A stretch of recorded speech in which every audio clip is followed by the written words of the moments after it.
美国参与的就是一艘就是神盾驱逐舰，就是一艘船去而已。那菲律宾那里其实也没有很大，所以他们在那里操演呢，坦白说是一个例行的，不是一个非常大规模的。比较奇怪的是，中国派了一个轰6K 去，这个是有一点跟以前是不一样的。派飞机是最容易擦枪走火。中方的这个目的他就是在表达，你们在这里演习，我非常不高兴，就这样子而已。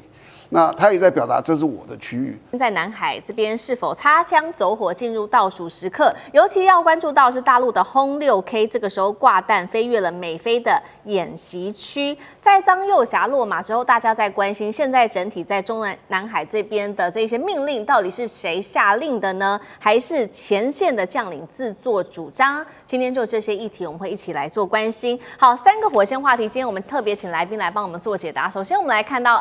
大陆的轰6K 这回挂弹是硬闯到美菲的演习区，是不是中国大陆现在对南海摊牌做最后的警告？现在有解读说，距离这个第一枪只差谁先忍不住了吗？另外一方面，今天也会关心到的是，一边中国大陆在这个黄岩岛这边用轰炸机画出了红线，态度强硬，但是另外一边这个态度上比较缓和的是在跟东协国家谈南海行为准则。大陆现在是在降温南海，还是用谈判来掩护接下来它的军事上面的动作呢？最后我们也会来关心，在张幼侠正式落马之后，解放军这一次可以说是首度高调对外亮剑，这是习近平亲自下令来稳军心，还是前线将领要表达忠诚？所以让南海这边现在看起来会不会更容易擦枪走火呢？今天就这些议题，我们一起来宾一起来做解答。我们要赶快来看到的是在2026年才刚开春，南海现在又在陷入了紧张气氛当中。解放军的南部战区今天要来关心到，在这几天突然组织了战备警巡，派出的就是轰6K 跟他的战机编队，而且是挂弹的，飞越了美国跟菲律宾它的军事的演习区的上空。大家来看到说，那美菲在这个时候做军演出现了哪一些比较大的阵容呢？我们先来看，美方是出动它的伯克级飞弹驱逐舰，菲律宾则是派出它的飞弹护卫舰等等这些武器来做上阵。我们来看到专家怎么来评估这一场演习跟中国大陆的动作。专家是这样说的，他说菲律宾现在在这边呢划设军事演习区，是将中国大陆的黄岩岛直接纳入在管控的范围内，而南部战区这一回派出他的轰6K空域，则是宣告说，中方对于这个黄岩岛的领海跟领空呢，是拥有实际的管辖权的。因此，你菲律宾今天在这边飞来飞去都是非法而且无效的。那么，解放军近期在这边的动作也非常的多，包括在1月底的时候才刚出动了海空的兵力，特别是在这个地方驱离了一架闯入黄岩岛的菲律宾公务机。这一次等于他又是在今年度的2度再次出击哦。所以节目一开始要特别请教舰长怎么看了，是不是双方离第一步先开枪只剩下一步之遥？那我们也来看一下军力上面的对比，尤其是中国大陆的轰6K 跟他的战机编队，今天如果是真的对上了美菲军演的舰队，谁可能会比较占上风？舰长怎么看？首先，大家所有看这些演习你第一个要看的就是它是不是一个例行的演习，还是一个突然的演习。好比说，我们这次正义利剑2025，那是一个突然的演习，那不是例行的演习。你就知道，例行的演习通常它事情没有这么的严重。第二个呢，就是即使是例行的，它的规模大不大？那我查了一下这次演习的资料，美国参与的就是一艘滴滴的驱逐舰，就是神盾驱逐舰，就是一艘船去而已。那菲律宾那里其实也没有很大，所以他们在那里操演呢，坦白说是一个例行的，不是一个非常大规模的。那比较奇怪的是，中国派了一个轰6K去，这个是有一点跟以前是不一样的。要是早期的话，我们面对这种所以说我很抗议，反制你在这个区域做你们的军事演习通常我们会派一些军舰过去，那派飞机是最容易擦枪走火的。为什么？好比说，我当军舰舰长，我今天在这里海上，我跟人家对峙的时候，你知不知道我旁边站了一大堆人？除了我之外，我做决定，多少人在我旁边啊？那副老长、那个副舰长，什么什么都会劝你。好比说，干哥是这个舰长，台冲动，我们转完了，忍耐，不可以。所以很多人会劝你，那是一个团体的一个决定。但是所有的飞机，我告诉你，就是那一个飞行员。那个飞行员可能是很年轻气盛的，所以在军事的考量，我们尽量不要派战斗机的年轻的飞行员，因为他可能听一句话就火大干嘛了。就像上次黄伟还是谁这样撞了一下子，就造成一个很大的事件。所以通常我们处理军事的灰色冲突，我们不会派飞机去，我们是派军舰去。那这次你看得到，他派了一个这个还是轰6的战斗机，这让我觉得有点例外。让他们感觉到说，你这次的表达的这个姿态是非常之强。对。那至于你说谁会胜哦？如果说他们在那里打起来，谁会胜哦？你第一个要考虑的就是哦，战争不是说只靠那一个单兵在那打架。就是一旦打起来，你以为就是美国那艘驱逐舰吗？你以为就是菲律宾那艘驱逐舰吗？那中国就那架飞机吗？它不是，它是一个体系的，它会整个都在动员起来。那这是第一个。那如果你考虑到这个，你就会知道，中国的有东海、北海、东海、南海舰队，它的南海舰队超过我们南海海域的滨海国家8个国家的所有海军加起来的总和，所以你知道它的实力在中国大陆这里。那第二个，一旦打起来，你一定要想的就是，然后呢，没有一场战争是打完就结束的。你在那里打，你把它击落了，然后大家鼓掌，就通通回家，然后菲律宾去庆祝他们胜利吗？不会，那才刚开始而已。所以战争没有结束的，除非你到结束，你才能评论谁输谁负。所以在那个也不是好的。那至于你说中方的这个目的啊，他就是在表达，你们在这里演习，我非常不高兴，就这样子而已。那他也在表达，这是我的区域，所以宣称你这个是你的主权，你要不停的有宣称的动作，派兵去，就好比说那个钓鱼台，你看钓鱼台，中国一年派355、356天的兵力在钓鱼台附近巡逻，他的目的是什么？这是我的，好不好？那你如果没有这个动作，你光嘴巴上讲，在国际上就比较站不住脚。那最后一个就是说，这2个兵力，就是我们以现在这个兵力来讲哦，这2个兵力如果打起来，就是一艘轰6K，还有一个这个水面舰，如果他们真打起来，谁占优势？我们不要说别的人进来，飞机占优势。对，为什么？因为轰6K的那个攻船的飞弹哦，大概200、300公里以上，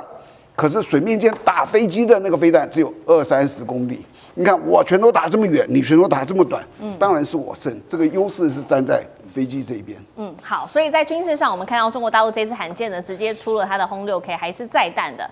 展现它的姿态，强势的姿态，也宣示主权。那另外一方面，我们要来看到的是中国大陆针对这个南海的行为宣言，这个在谈判上面则是态度比较和缓。为什么会出现这样的落差？我们等一下请尚志哥带我们看。那其实因为呢，我们也看到2026年刚好今年是菲律宾来担任东协的轮值主席国，这一次也确定了有关于中国跟东协的南海各方行为宣言的这一次的高官会议选在菲律宾的宿务举行，双方力拼2026年就要完成南海行为准则的谈判。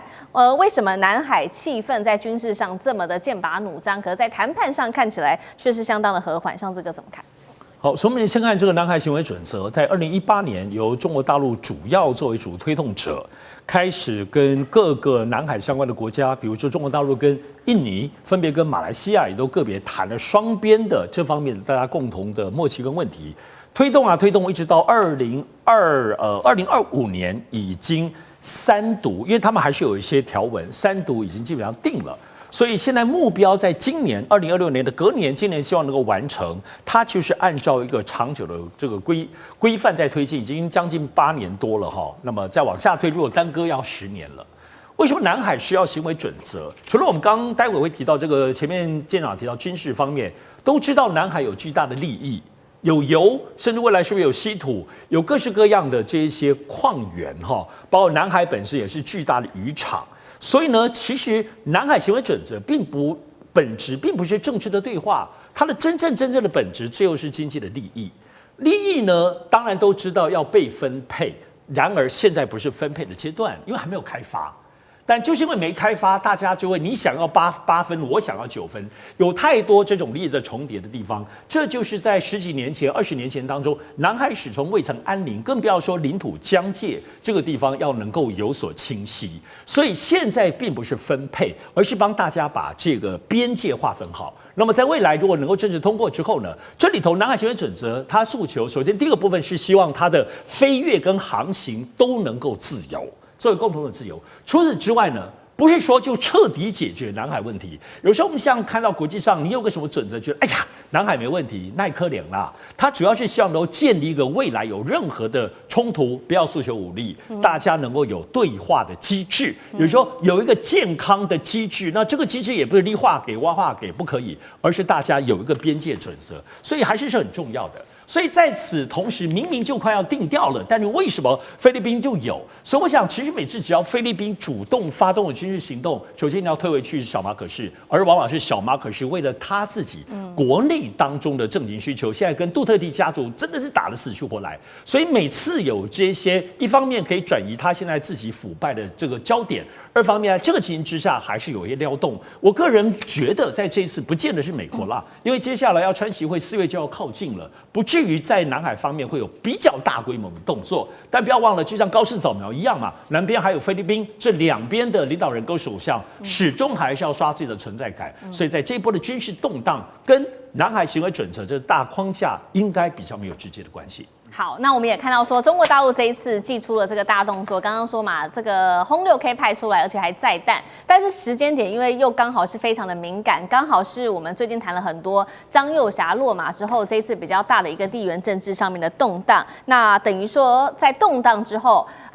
这一次中国大陆解放军做了一个比较高调的表态，有一个说法是来自于美国国防部的这位科长。他特别做了这样子的一个分析，他认为说，中共中央军委在没有了张又侠之后，未来误判的风险可能会持续的上升，所以我们要特别请教干哥怎么看，会不会在接下来张又侠落马之后，南海擦枪走火的几率会上升？那为什么这次派出轰6K 是由中南海的高层来做决定的吗？还是有可能是前线的将领他们去揣摩上意，自己做了一个这样的决定？干哥怎么看？我觉得唐安竹你不要杞人忧天呐、为什么你知道吗？因为这个跟那个张又侠落马一点关系都没有，好不好？因为老实讲一句。这次派轰6K，我觉得意义也非常重大。为什么？因为以前通常都是有海警啊，不然的话我们就是派出什么？我们就派出054，顶多派到052D 中华神盾去负责巡弋，像楚碧礁、黄岩岛好等等，像这样永暑礁这样的海域。那这一次直接派轰6K去，来我们来看轰6K它到底有什么本事？它的作战半径大约在2500公里左右。我可以坦白跟各位讲。没有其他飞机做得到，只有它做得到。它有时候需要歼16的伴飞，可是我坦白说，歼16它没有办法飞得多久，它就回去了。所以一切要靠自己。好，这就是轰6，这就是轰6K，它底下带了什么？它底下带了6枚常见实行巡弋飞弹。这是干嘛？我告诉你，我今天带了10弹来。10弹的意思，这是常见实行巡弋飞弹。有效的距离大约是1200公里。那如果今天看到如果菲律宾的海警来的话，我可以告诉你，我不是用巡弋飞弹打你，巡弋飞弹要打马尼拉的，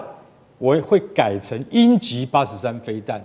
或是鹰击12飞弹。那些飞弹就是专门攻船的。然而，你菲律宾海军的船恐怕没有大到足以让我使用鹰击飞弹。为什么？因为他们现在最新的刚刚下水服役，从南韩现代重工。2艘飞弹巡逻舰服役了，不简单，排水量3000吨，那会成为轰6唯一的目标。所以现在会派轰6去，对于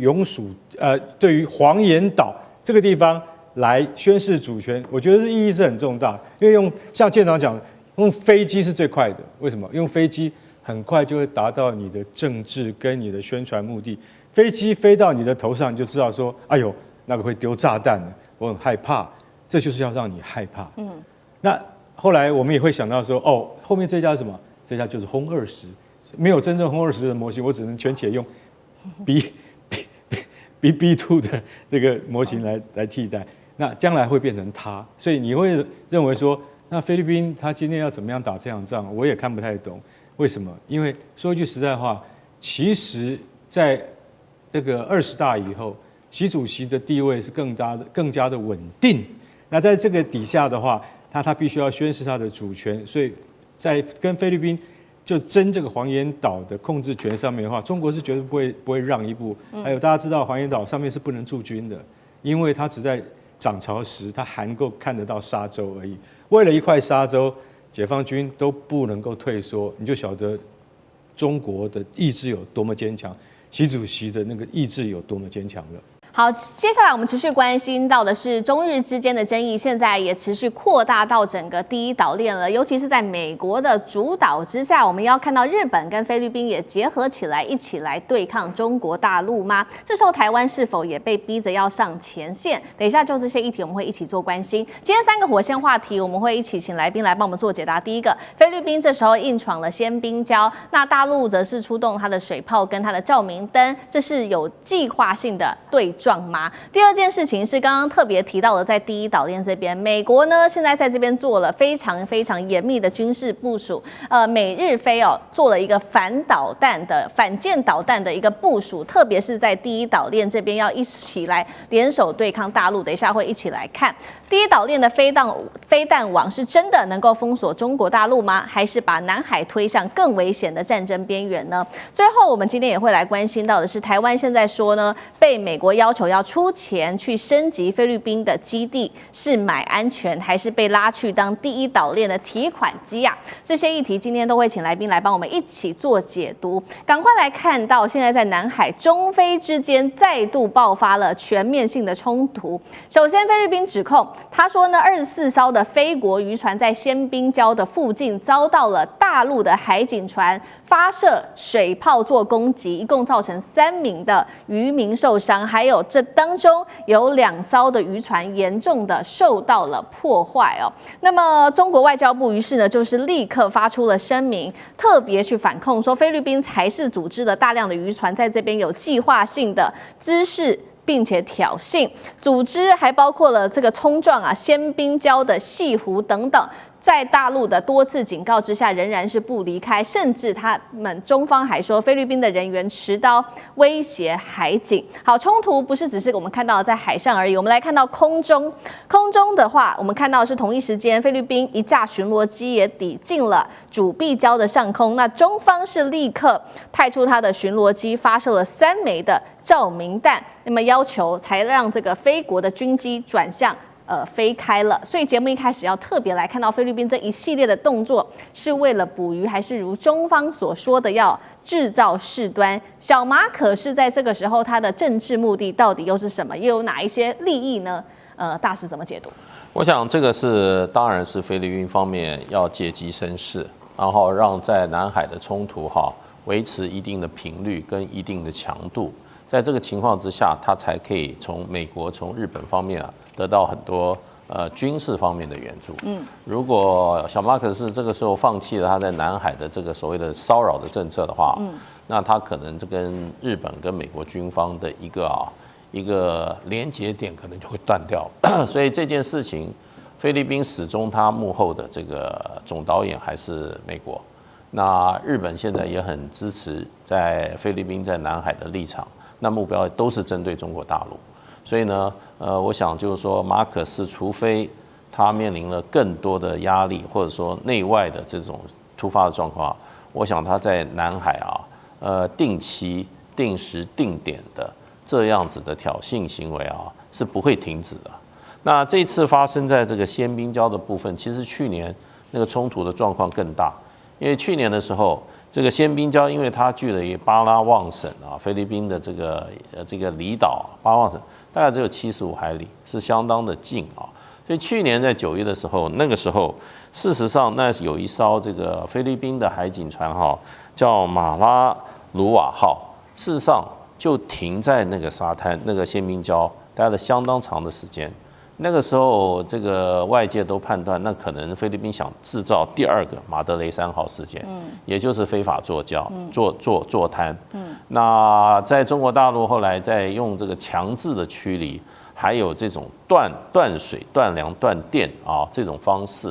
那么那这一艘菲律宾的海警船现在吨位相当大的，那么才在那边这个鲜滨礁待了差不多将近2个月的时间才最后被迫离开。所以鲜滨礁是一个很容易对菲律宾来讲，因为距巴拉望岛比较近，它很容易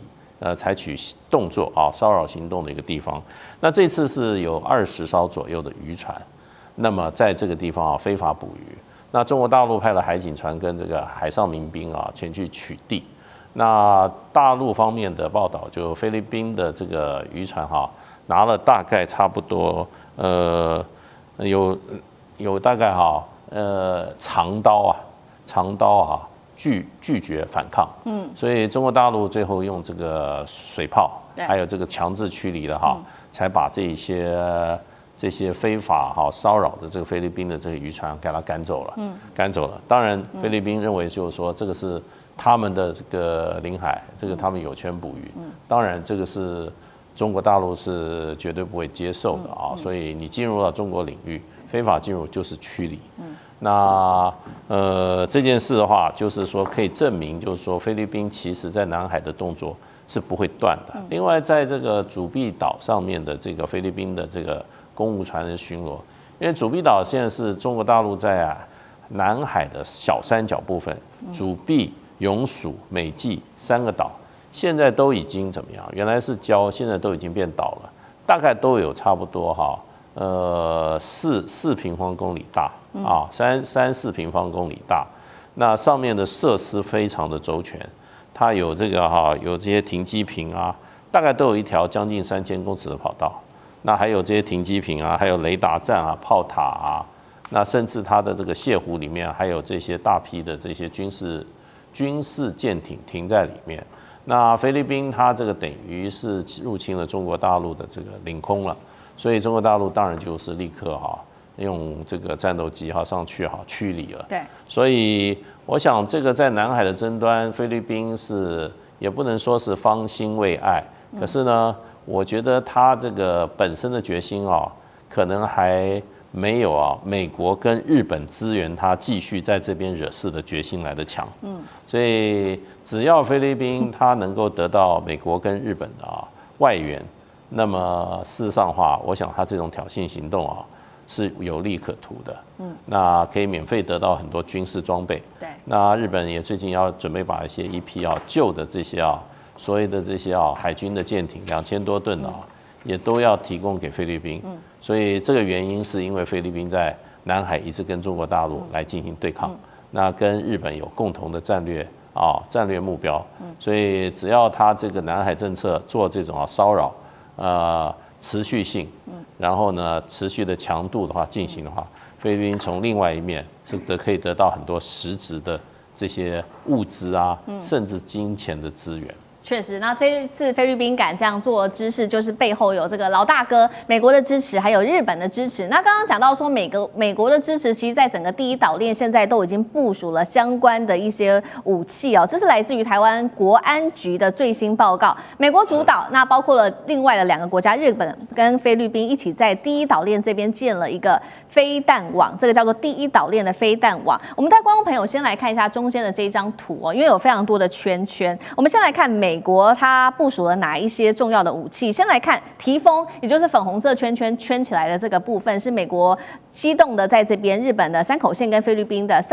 三苗这边来部署的提风中程飞弹。再来看到蓝色的圈圈圈起来的部分，则是美国在这边部署的反舰飞弹系统。那刚刚讲了嘛，除了美国之外，还有日本跟菲律宾也部署了他们的相关武器。日本我们看到红色的圈圈圈起来的是在九州北海道部署它的岛屿防弹滑翔弹。那再来就是绿色的部分是菲律宾规划的它的布拉莫斯反舰飞弹，射程290公里。第一岛链就是要把大陆给封锁住吗？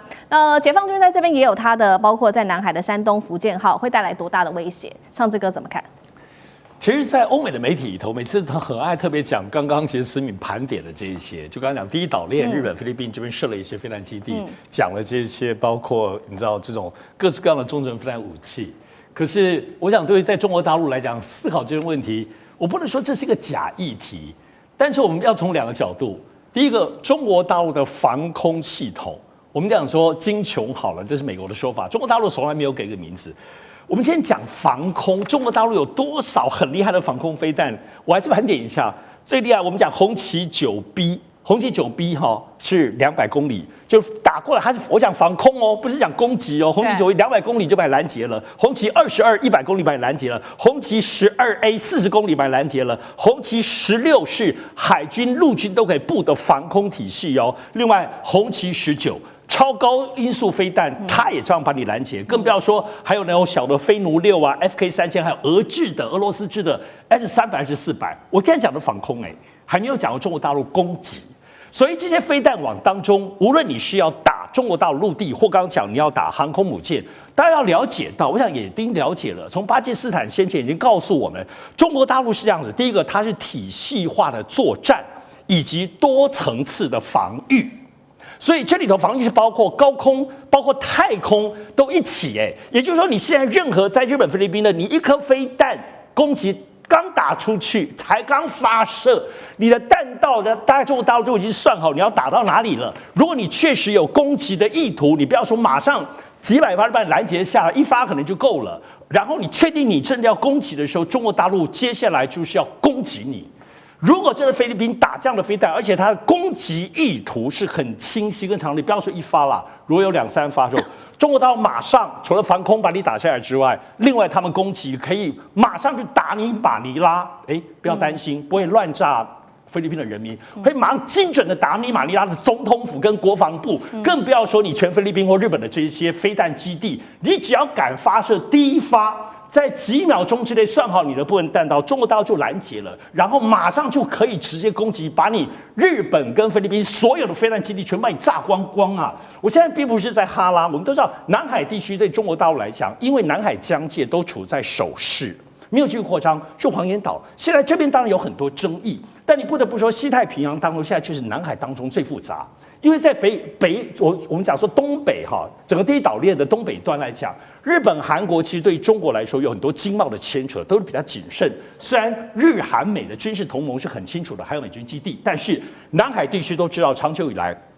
不要说澳洲、日本、韩国现在也都跑来南海这边来演习，把它包括德国、法国、欧洲的这些国家也都在这里，所以是南海的复杂程度，其实美国的所有这些爪牙跟小弟都在这里进展，所以这些东西虽然没有错，在很多角力，但中国大陆现在的手势当中也并没有尽显他们真正包括这边提到的这些飞弹的武器系统。再讲一遍。防空就那么多了，中国大陆的攻击呢，更是难以想象，还有雷射跟电磁炮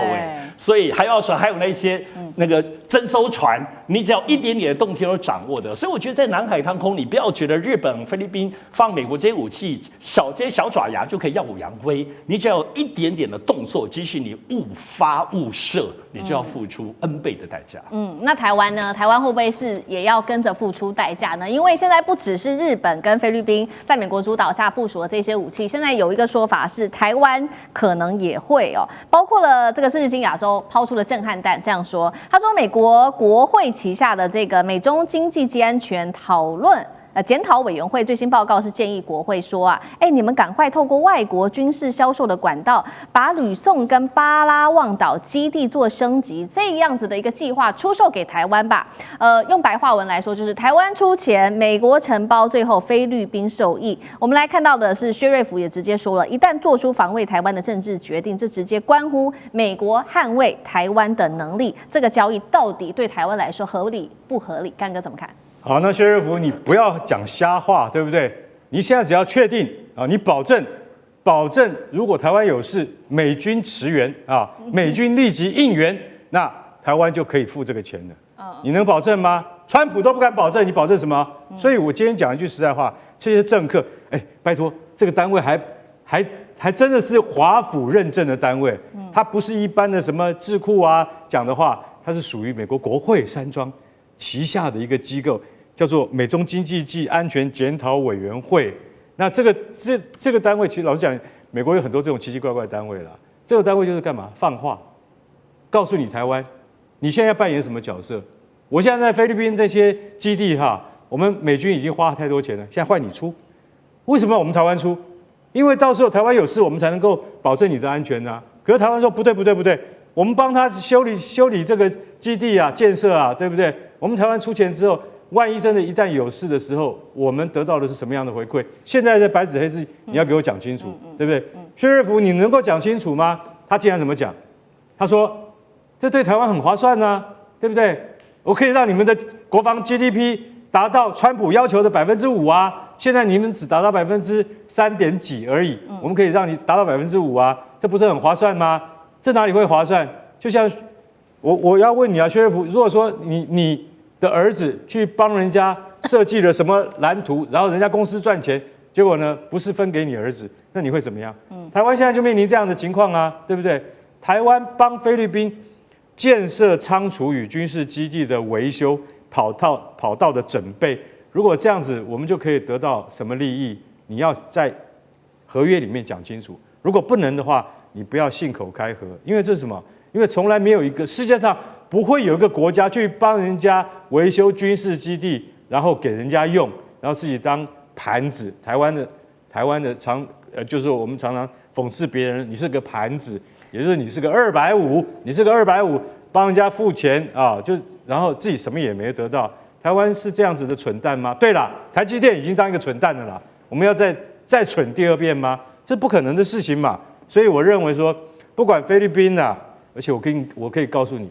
你帮菲律宾是没有用的，因为这个国家你帮他再多，到最后还是给你搞坏搞烂。为什么？因为他们连维修都不会，是不是？菲律宾的美军基地都是美军自己要出钱去维修的，菲律宾人不会帮你爱惜的，更何况是台湾的资金。所以不要再痴人说梦了。欢迎加入到我们今天的讨论。那一开始要带大家看的第一个话题呢，我们先聚焦军武。什么一件事情呢？在7月3号星期四的时候，中共海军的山东舰航母群是去到了香港，在上午的时候正式抵达了香港这个东方之珠展开为期5天的这个访问活动。那为了庆祝他的首次到港呢，这个香港的当局政府，特别行政区的政府也举办了隆重的仪式来迎接这个贵宾的到来。那山东舰也是还以这个非常大的场面我们看到这个甲板上不只出动了10架的舰载战斗机，还有超过700名的海军的官兵们他们排了这个国家安好4个大字看起来可能有点密密麻麻，但是这4个字，对，国安家国安家好，不好意思。然后呢，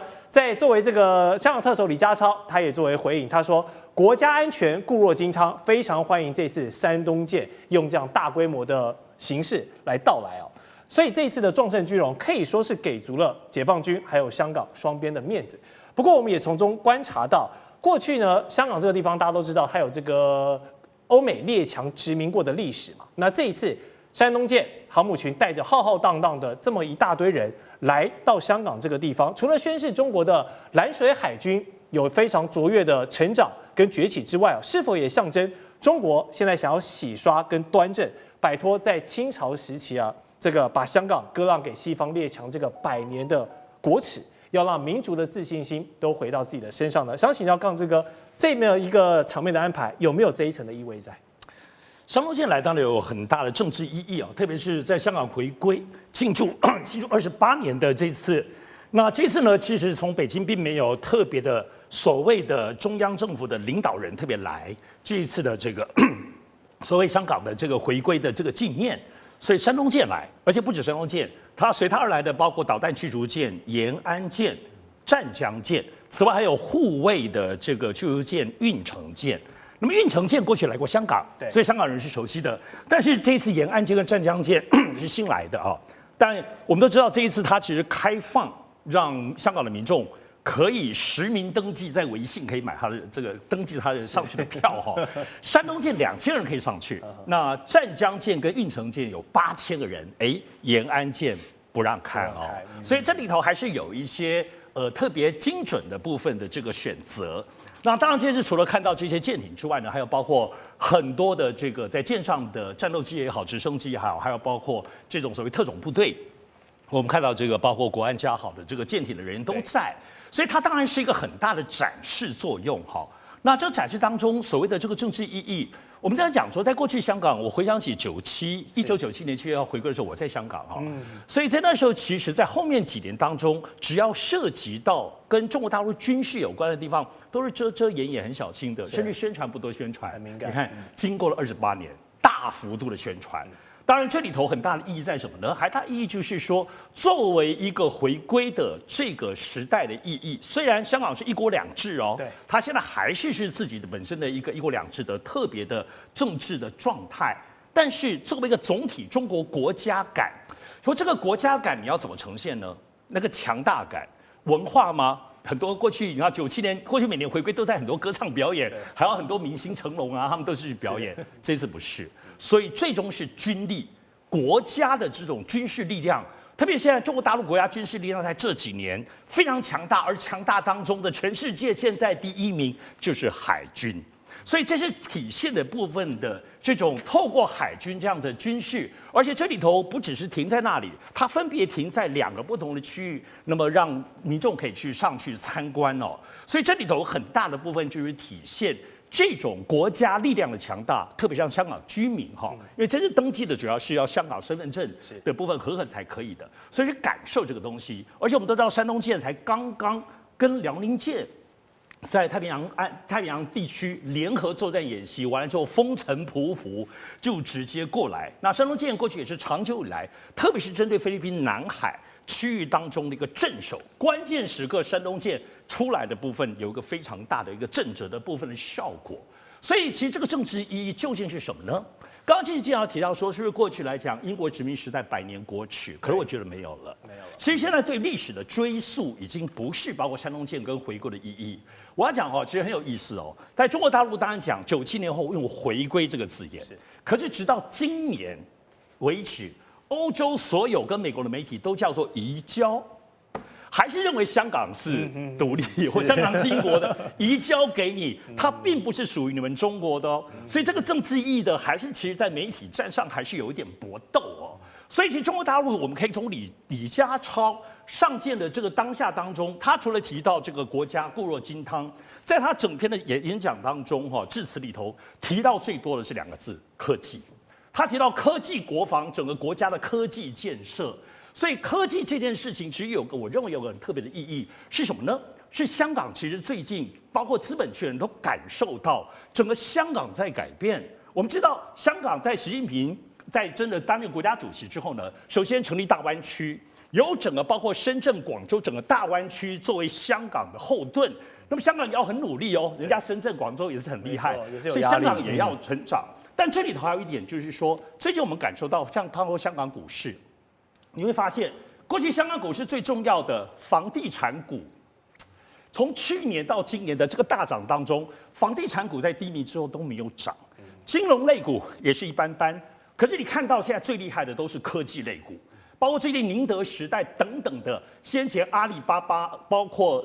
马云等等的阿里系统、腾讯，其实我感觉到现在香港整个从它的这个股市。内面的整个香港结构开始，无论地理的大湾区因素，正在往科技创新发展。那么在这97的当中的，对不起，这是回归的28年当中，所有的包括大公报媒体都强调的都是香港的创科，就科技创新这一块。所以你可以看到，其实山东舰来，它也体现的就是在国防军事的这个科创力量，在体现中国国力这个核心，而香港。也要跟随着或追随着跟山东舰一样的精神，就是科创。而这科创甚至把香港过去长久以来我们看到都是房地产这个部分在领军，现在完全不是了哦。所以我觉得香港现在也正在改头换面，在这个时间点上，山东舰来不只是大家看到了以为就是又是来耀武扬威，背后那个科技的意义，李家超说的这一切，香港正在回归之后。继续朝科技创新改变是好，就像刚才上次哥说到，这次香港特首李家超先生他提到在演讲稿里面，科技2个字是关键，也反映了近几年解放军在军武科技这个逐步的长足进步。我们说船坚炮利已经不再是当年19世纪这个西方列强的特权了。中国海军的崛起，现在武装都摆到了自己的家门口的同时，最大的假想敌美军呢，最近也没闲着，他们的核动力航母华盛顿号。在同一天是开到了菲律宾的马尼拉访问，而作为回应共军的南部战区是派出了豪华的海空兵力去做另类的迎接。我们来看看阵容都哪些包括了这个054A 的大理舰、056A 的绥宁舰、阿坝舰天上飞的有歼16战机啦、轰6 K 轰炸机等等。并且轰6K 呢，还是挂载着鹰击12反舰飞弹哦，有这个小彩蛋，大家怎么去解读？好，所以华盛顿号跟山东号现在是隔着南海，没有隔空叫嚣，但是有隔空对峙哦。那两边的单位部署还有动作研判，施主编怎么看双方的战力比较？其实如果说单纯从战力比较来看的话，其实毫无疑问，虽然说美国现在在西太平洋地区的军力跟中国大陆整体军力来讲，其实已经是没有办法像过去一样占的绝对优势。但是单从这个编队来看的话，美军还是拥有一个优势的。为什么？因为当然可能很多大陆朋友又不以为然了，因为但是以这个美国的这个第5航舰打击群的这个华盛顿号，它上面其实4个战斗机中队里面有一个是 F-35C 的中队，也就是它是有一个逆中战机的中队。另外，这个中队他们在去年夏天就是这个联队回到美国去做这个战机交换，跟这个就是把原先的雷根号航空母舰回到美国东西岸，然后跟这条船做交换的时候，上面舰载机联队战机也更新，而且接收了美国最新的一款装备叫 AIM-174B。AIM-174B 的它的这个道理其实跟这次在印巴冲突中大放异彩的这个霹雳15加上歼10的这个 C 外交型的概念其实是完全相同，甚至于其实说这个系统可能还要更胜一筹。我个人觉得其实是没什么好疑惑的。为什么？因为 AIM-174B 虽然说它看起来那个飞弹很大颗不像这个霹雳15感觉小小像空对空飞弹一样，因为其实的确美国也是应急开发把它开发出来。因为过去美国认为这个超长视距空战就是距离超过200公里以上的这个超长视距空战是没道理的一件事情。但是其实虽然美国自己最早玩，其实这个超长视距空战是美国自己最早玩，但他们认为中国大陆可能弄不出来，但结果没有想到，后来发现中国大陆弄出来的时候，那时候美国开始急起直追的时候，它第一款配附的实战部署的具有 A 射 B 导，而且是长程的这样一个空对空飞弹的能力，也就是由第5舰载机联队上面 FA-18EF 挂着 AIM-174B 的这个空对空飞弹。这个空对空飞弹已经验证过它的有效射程达到400公里而且以美国的 E-2D 的这个预警机来说虽然上次我们有讲到这个空警600它的这个空中预警管制能力绝对不输 E-2D， 但至少以现阶段来说，你在中国大陆的这个现在这套山东号航空母舰上面还没有空警600嘛，因为它的那个预警机上不去，而且它也因为预警机上不去，所以它现在上面战机如果要能够实现这个 A-12B 导整体一体作战的话，它要靠陆基的这个预警机帮忙才做到。那我们刚才讲到，的确这次这个轰6K 轰炸机还带了这个射程它其实有2种，高空的这个高速的它距离可能有达到400-500公里，低空高速但其实大概只有200公里左右。也就是说，你其实真正你没有办法威胁到乔治华盛顿号之前，人家已经把你这些带的这个轰6轰炸机这个带的鹰12轰6轰炸机通先打光了。那你这个时候，你如果说我刚刚讲的是实际真正作战这样的状况，而且其实现在我们必须要认知到一件事情，就是以这种战斗群对战斗群的作战，它绝对是一个系统化作战，就大陆话称的叫体系化作战。那这个时候双方彼此以美国来说，至少美国虽然说它现在在西太平洋地区的军力可能不如中国大陆拥有的传统军力，但是它整体的太空空中整体的这个监控能力基本上还是足够。所以你要说用这么单纯的来对比，其实本身来说某种程度来讲，美国还是在某些程度上是有一些优势的。好，所以在这次南海对峙，我们孝瑋哥认为呢，在美军这边的还是在整体来说更先进一点。那如果再加上他们的好哥们英军呢，会怎么样的一个发展？因为我们观察到，不止刚才提到的美军华盛顿号，英国的威尔斯亲王号近期也开进到亚太了，这个 party 越来越大了。它目前靠在新加坡进行补给，之后会再去到印尼，接着澳洲进行联合军演后，再北上到日本的东京。所以说它的暑假行程过得非常的充实好，航母群这次携带了24架的 F-35B 战机，跟着的小弟也蛮多的，驱逐舰无畏号、护卫舰、这个李士满号、补给舰、朝泉号等等整个打击群可以说是浩浩荡荡的在出行。所以欧美的船坚炮利依旧很强大。只是我们知道，日不落帝国早就不是当年的这个风光景象了，而且现代中国也不像晚清时期那么好欺负喽。所以，如果真的要在印太的水域对峙起来，双方动真格，像解放军现在拥有的正式编列的3航母舰队来硬刚欧美的航母联军，会不会虚？干哥，你的看法？我跟你讲，进入21世纪这是英国第一次，我给他拍拍手。你知道为什么吗？他这次终于有完整的航空母舰战斗群到太平洋来了。你大家想说，不是上次才经过我们台湾海峡有叫史佩舰吗？史佩舰是英国最小的巡逻舰，通过台湾海峡大呼小叫，啊，为什么？哎，怎么你们英国可以跑来啊，对不对？然后我们也叫，我们说为什么英国船不可以来？然后反正这种事情我跟你讲哈，那就是仅止于口水。可是英国这次派出来的舰队不一样，为什么？它的带刀侍卫是45型驱逐舰，也就是所谓的神盾舰啊，叫做 Dauntless， 也就是无畏号。无畏号是英国的最大的驱逐舰啊，那它的位置相当于我们这个中国海军的南昌舰啊，吨位也不遑多让了啦，大概也有快要8000吨的吨位。那然后还有护卫舰，然后还有什么？还有补给舰叫曹号。那老实讲一句，这个就是一个完整的航空母舰编队，但是一定没有讲到一样东西，就是核子动力潜艇。核子动力飞弹攻击潜艇有没有来？这个才是我要问的。通常来讲的话，我们都看水面，对，你看不到水下看不到，是。但是我可以告诉你，打第一仗的一定是核子潜艇。为什么？英国太会用核子潜艇了。1982年英阿福克兰海战的时候，英国先用潜艇打掉阿根廷最大的巡洋舰的时候，这个仗就不用再打下去了。英国的实力还是在，但是我现在要讲，我刚刚为什么要给他拍拍手呢？因为他根本派不出这样的舰队来了。先告诉各位，威尔斯亲王号这一次他先到新加坡，要再到印尼，再到澳洲举行联合军演，恐怕是他的最后一舞啊！你知道为什么吗？最后一舞怎么讲？他到明年说不定就没有钱再让他服役了，是烧光了。因为威尔斯亲王号跟伊丽莎白女王号两个同级舰啊，每艘造价是65亿英镑。相当于2400亿台币，一年要再花1000亿台币去维修它。下议员说：“我付不起。”你们2艘只能够选1艘，本来要买48架 F-35隐形战机的，现在只到了37架，根本装不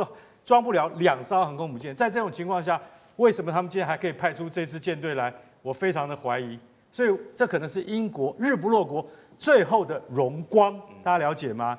英国根本就没有办法支应这样的国防支出，所以现在只是要让它能够因应美国的需求，以及它还在亚太的存在感，以及它对于以前香港这个殖民地它的那种影响力的延伸。你们还记得大英帝国嘛？可是我可以告诉各位，那个时代早就过去了。你们的船舰暴力现在在中国的眼里根本不够看，所以我对于英国这一次